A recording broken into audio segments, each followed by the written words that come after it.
14h passé de 39 minutes de retour sur le plateau matinal à le Sénégal avec Pape Malick Thiam. Pape Malick, bonjour.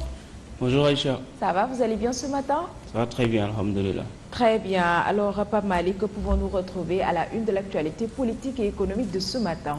Aïcha, on démarre cette actu politique et économique par l'Assemblée nationale avec tout ce qui s'est passé.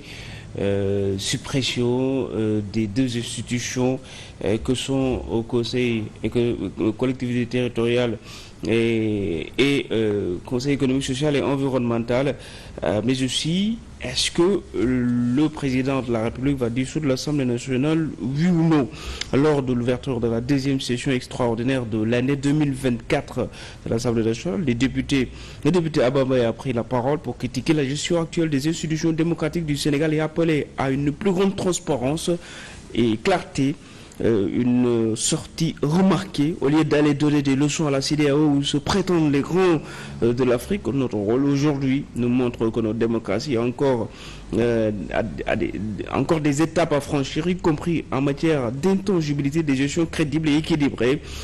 Déclare-t-il. Il a rappelé que le Haut Conseil des collectivités territoriales est une directive communautaire mise en place lors des assises comme une chambre des collectivités territoriales, puis adoptée par le gouvernement. Je suis d'accord qu'on se demande aujourd'hui quelle est l'utilité du HCCT, surtout si depuis 2 ans les maires sont en grève et ne travaillent pas donc louable. Il conclut en réclamant un processus budgétaire transparent et participatif. Il faut organiser un marathon budgétaire pour que les gens qui puissent demander des budgets en toute transparence. La presse doit pouvoir connaître les crédits accordés et avoir un débat de fond, non pas des faits diversifiés. En politique toujours, avec une large coalition qui est formée pour préparer les législatives anticipées. Ça s'appelle la coalition Front social et républicain.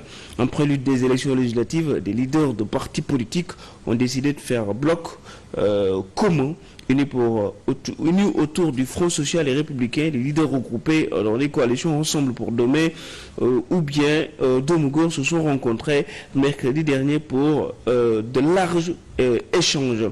À l'issue de la rencontre, des initiatives du cadre politico-citoyen Front social et républicain ont annoncé que ce cadre s'ouvre à toutes les forces vives de la nation, notamment les forces politiques et citoyennes. Dans un communiqué signé à la fin, les coordonnateurs que sont Moustapha Diagne, Maguette Ngom ou encore Adjimbaran Kanouté, la coalition Ensemble, entend aller à la rencontre des leaders de l'opposition, de la société civile, des syndicats, d'associations, des femmes en perspective des élections législatives. À cet effet, selon les documents, une délégation des leaders du Front social et républicain initiera une tournée politique et citoyenne à partir du 1er septembre 2024.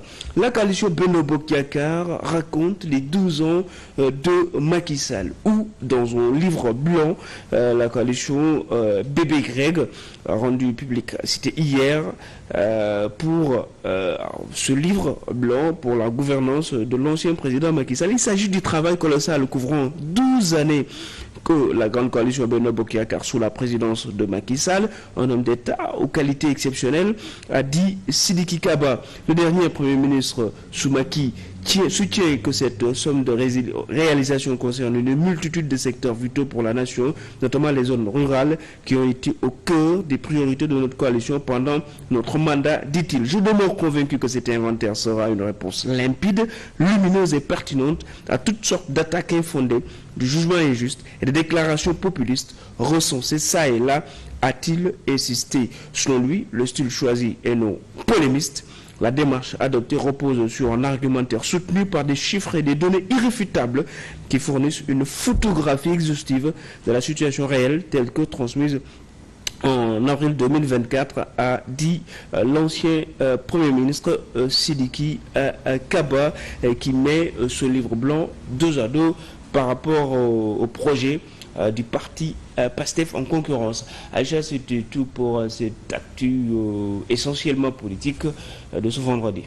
Merci beaucoup, Pape Malick. Alors, Pape Malick, comme tous les vendredis, vous nous proposez un dossier portant sur une actualité. Aujourd'hui, de quoi allons-nous parler? Bon, aujourd'hui, on va parler des meurtres et des crimes recensés durant toute la semaine. Et on va faire un petit zapping de ce qui se passe, ce qui s'est passé durant la semaine, et après on va faire des commentaires, bien sûr. Tout à fait. Merci beaucoup. Merci à toi aussi. Rendez-vous est pris à 8h, Inch'Allah. À tout à l'heure. À tout à l'heure. Merci à Pape Malick Thiam, merci à Charline Rafidi ainsi qu'à Grégoire Ngom, en tout cas pour cette très belle page d'information. Amis téléspectateurs, restez bien avec nous. Nous nous retrouvons dans moins de 15 minutes pour la deuxième partie en Wolof.